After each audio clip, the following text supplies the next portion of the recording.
Hey guys, and welcome to Learn to Medicine. So this video we will do in two parts where we will be discussing the anatomy of the ear.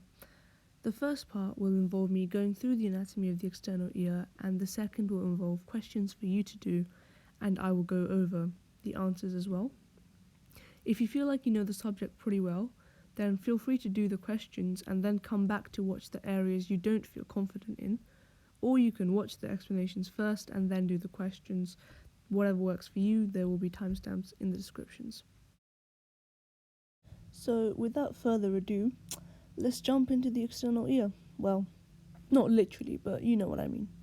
The external ear consists of two parts, the auricle or pinna and the external acoustic meatus, which eventually leads into the external auditory canal. Let's look at the auricle first. So try to feel these structures in your own ear as I go through. So this part is the helix, which you can remember because it's curved, and the helical is also curved. Right opposite the helix you have that structure called the antihelix, and between the antihelix and the helix you have the scaphoid fossa. Follow the antihelix down and you get to the lobule, which is the part without any cartilage. Above the lobule you have the antitragus, and then as expected, opposite the antitragus is the tragus, just like opposite the helix was the antihelix. If you're a guy, then the tragus and the antitragus is where hair can grow when you're older, so that's something to look forward to. Enjoy that. Actually, I think tragus means goat in Latin, and it's referring to a goat's beard. Anatomists are very weird. This hollow part is the concha, and you have the cymba concha right above it, separated by the crew of the helix. So speaking of crews, you also have the crew of the antihelix right there. So this part is the superior crew because it's above, and then you have the inferior crew which is below, and in between the superior and inferior crew you have the triangular fossa because it looks a bit like a triangle. Then of course you have the hole, which is the external acoustic meatus. Okay, quick recap. So you have the outermost helix, followed by the antihelix opposite it, and then between the helix and the antihelix is the scaphoid fossa. Go down from the antihelix and you get to the lobule.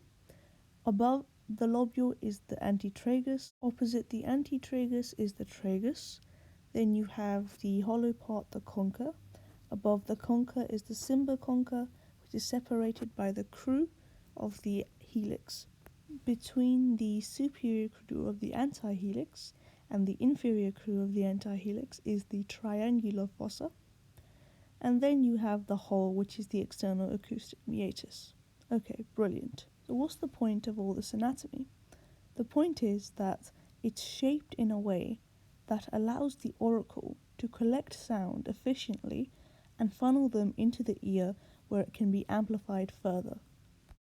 So you have the sound waves that are coming in and they're collected into the hole. But the auricle can get damaged. If you're wrestling or playing a contact sport, you can end up causing trauma to the auricle, which could result in an auricular haemotoma or cauliflower ear. This is a collection of blood underneath the perichondrium of the ear. And this is what it looks like. Okay, so we just looked at the auricle, or the pinna. Let's move on to the ear canal. The ear canal starts at the external acoustic meatus, which is the hole, and it ends at the tympanic membrane, which is the eardrum. The external third of the canal is formed by cartilage, while the inner 2/3 is formed by the temporal bone.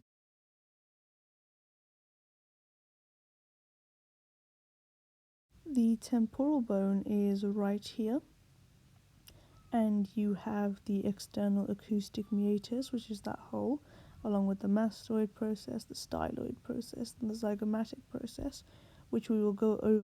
over the temporal bone in the middle ear video, so please hit the subscribe button for that.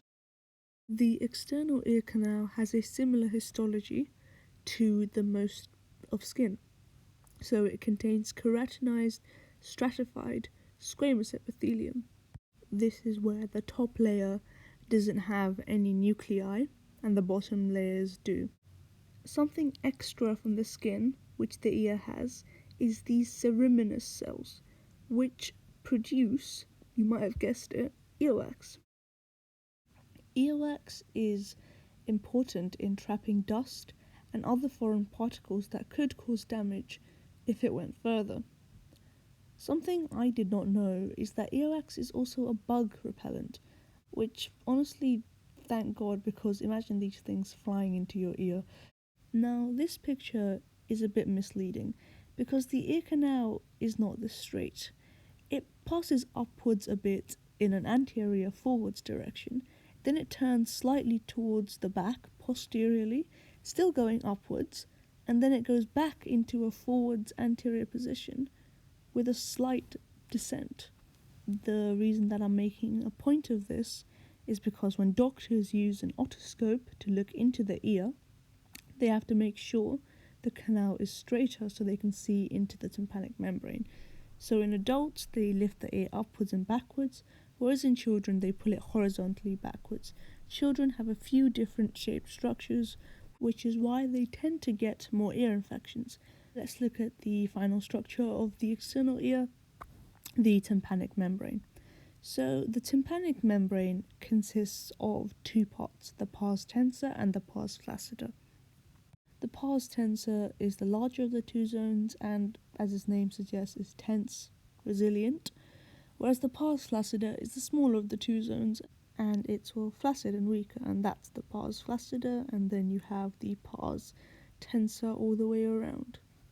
We will look at the bones of the ear in the middle ear video, but you can see one of them here. That bone is called the malleus. Another thing to look at is the cone of light, which is right there, and this basically tells you what ear you're looking at.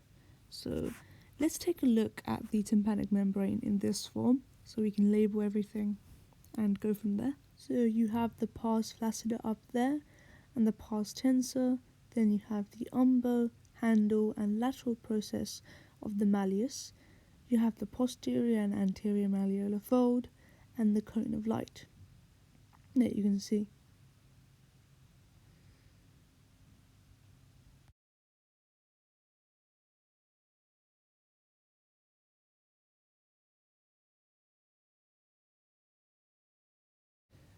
Now, the cone of light tells you which ear you're looking at. So in the right ear, it's at the 5 o'clock position that you can see right here, whereas in the left ear, it's in the 7 o'clock position, like you can see right here.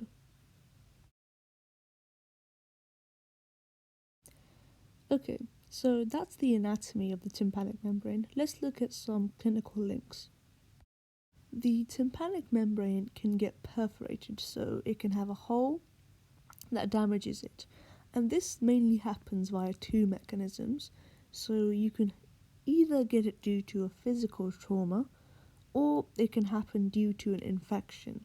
So a physical trauma would be something like sticking a Q-tip or an earbud, as we call it here in England, too far down into the ear and you damage the tympanic membrane. That's why you should really avoid trying to stick a Q-tip or an earbud down there, no matter how satisfying it is. And the infection would be something like otitis media, infection of the middle ear, which can cause a build-up in pressure that can burst the tympanic membrane open as well. Okay, now let's take a look at the vasculature. So the external ear is supplied by the branches of the external carotid artery. But where does the carotid artery come from? So if we go and take a look at the heart and the arch of the aorta, you can see it gives off these branches, but what we're interested in is the right and left common carotid artery, because that is eventually where the external carotid will come from. So, the split of the common carotid into the external and internal carotid happens at the neck. And right now I'm only showing the right, there would also be a left common carotid. So the external carotid artery goes up into the ear and gives off these branches. So you have the posterior auricular artery, which is the main dominant blood supply to the ear. The external carotid also gives off the superior temporal artery, which supplies the anterior ear, and the venous drainage mirrors the arterial supply. Okay, let's look at the innervation now. So this area highlighted is supplied by the greater auricular nerve, which comes from the spinal cord nerves.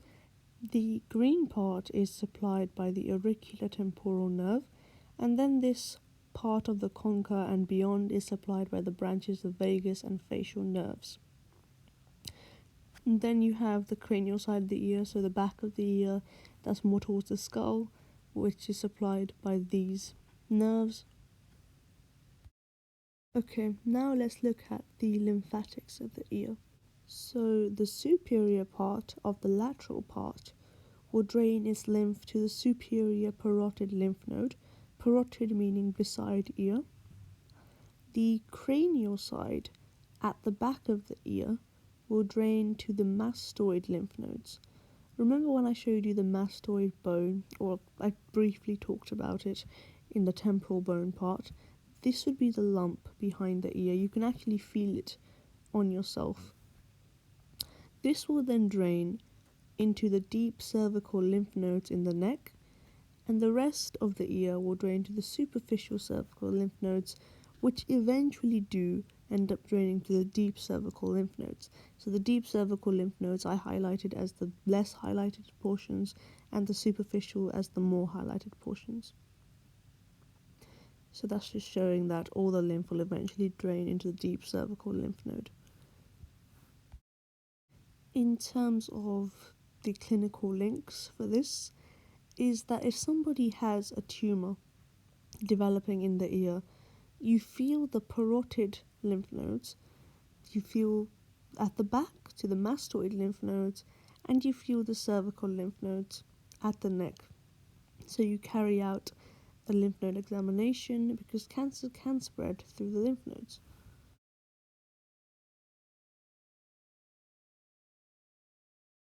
Okay, thank you for listening. I hope I haven't bored everyone away. But for those of you who stuck around, there's part 2 questions, or if you're new and you skipped to the questions, hello. You can do the questions and go back to the explanations if you want, or just call it a day. You're probably tired, so let's just move on without too much babbling. I'm going to put the questions up and then I'll go through the answers. It's probably best if you pause it after I've finished the question and then have a go and then just play it on the answer. Okay, so first question. While dueling the deadly basilisk, Harry Potter has fallen on the floor and grazed the top of his ear. Which part of the ear has he grazed? Yeah, and pretend that's a graze, please. Also forgive the Harry Potter reference. I'm a Potterhead if you couldn't tell. Okay, pause the video and have a go. Doesn't matter if you get it wrong, we're here to learn.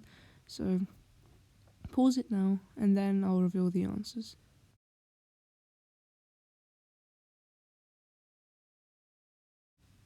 Okay, so the answer is the helix. So remember the outermost helical structure called helix because it's kind of circular. Well done if you got that. If you didn't, just have a recap of it, it's completely fine. And we'll move on to the next question. Okay, question 2. So, what marks the end of the external ear? Pause the video, have a go. The answer is the tympanic membrane, which normal people call the eardrum, but anatomists and scientists like to be fancy. That marks the end of the external ear.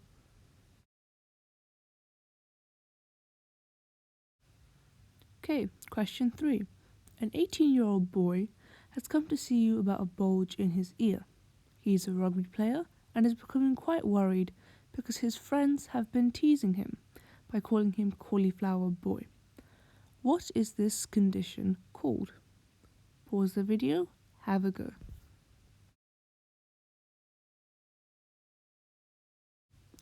The answer is auricular haemotoma, also known as cauliflower ear. I gave you a bit of a clue there with the cauliflower boy. I hope you picked up on that one, and if you did, tell me if you did. I was trying to be funny, but who knows? Auricular haematoma, auricular, ear, haematoma, blood clot, collection of blood underneath the perichondrium of the ear, often caused by trauma such as playing rugby. Okay, question 3. What is otitis externa? Now, this is a bit unfair because I didn't tell you about this, but try and have a go. Think of what it sounds like and try to come up with an answer. Okay, so pause the video. Otitis externa is infection of the external ear. Ot, ear, itis, infection, externa, external. You might have guessed it by when I talked about otitis media was the infection of the middle ear. But this is also known as swimmers because swimmers are constantly exposed to water, and because of the way the ear is shaped to retain sound, it will retain water, and the water will make the ear a damp place where bacteria and fungi can thrive and perfect for an infection. So that's why it's also called swimmer's ear, otitis externa. Okay, next question. What are the glands that produce earwax called? Also, what is earwax called scientifically as well? Bonus question. Earwax is called cerumen, and the glands that produce it are quite well named ceruminous glands. At least that is a bit easy. Next question. A doctor is looking at a patient's ear through an otoscope. Which ear is he looking at, and how can you tell? So there's the ear. Pause the question. Answer it. The ear is the right ear because, as you can see, the cone of light is in the 5 o'clock position and it would be in the 7 o'clock position in the left ear. Next question. Which bone of the middle ear can you see in the middle of the tympanic membrane? Pause. Have a go.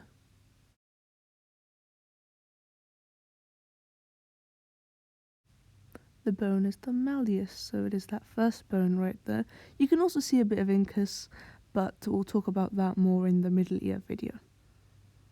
Okay, so next question. I clearly have forgotten the order of the questions, but that's okay.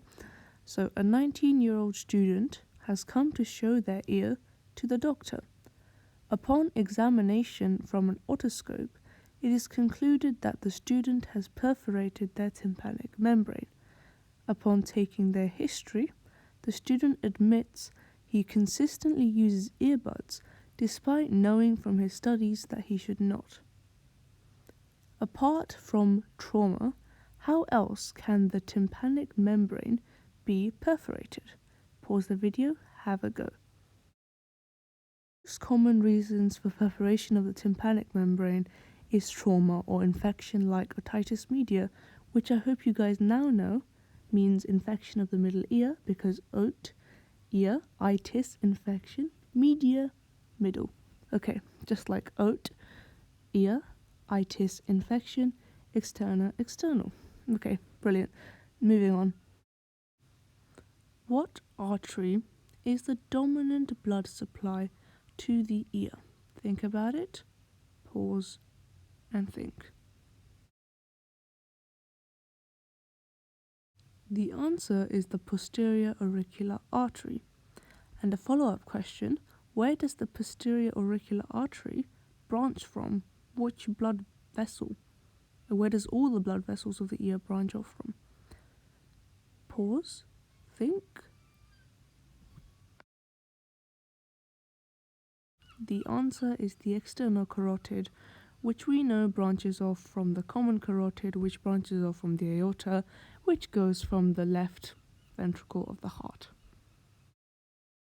Okay, next question. What is the main nerve to innervate majority of the external ear? So think about the cranial and lateral side. Cranial meaning the side that's closer to the head.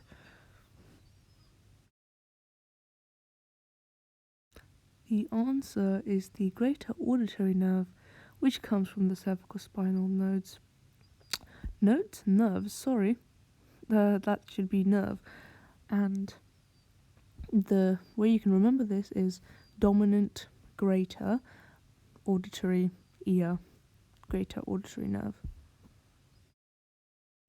Okay, next question. Branches of the vagus nerve innervate deeper in the external ear, so the concha and the external acoustic meatus and canal, so on. Why do some people cough when they poke into their ear? Think about it and pause.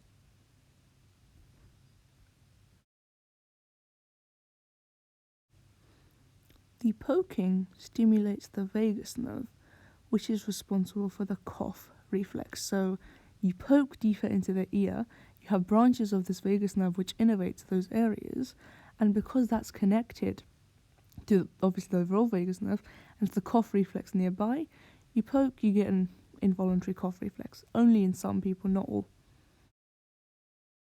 Okay, final question, I think. Where do all the lymph from the external ear eventually drain? And don't say the right lymphatic duct or thoracic duct. I mean, the most recent lymph, or the one where it all meets at the first time. The answer is the deep cervical lymph nodes in the neck. You might have thought superficial, but it is deep because mastoid doesn't really drain into superficial. And that is the end. Thank you for getting to the end. Let me know in the comments how many you got right. Anything you want me to improve about the videos. Thank you for watching, and please subscribe and hit the notification bell, and I will see you in the next one. Okay? Thank you. Have a great day.